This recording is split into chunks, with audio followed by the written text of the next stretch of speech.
Cut back there and a shot!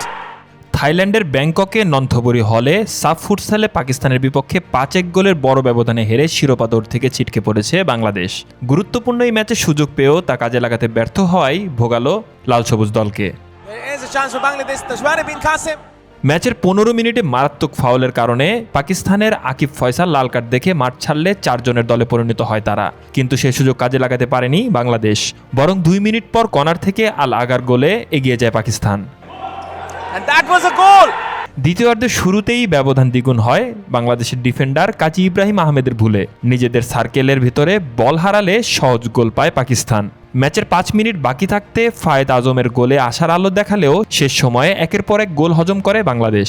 That is a wonderful touch and another goal. 5 ম্যাচে বাংলাদেশের সংগ্রহ 7 point. Round robin লিগে শনিবার নেপালের বিপক্ষে শেষ ম্যাচ খেলবে দলটি। 4 ম্যাচে সবগুলো জিতে 12 পয়েন্ট নিয়ে টেবিলের শীর্ষে মালদ্বীপ। 5 ম্যাচে 10 পয়েন্ট নিয়ে দ্বিতীয় স্থানে রয়েছে পাকিস্তান।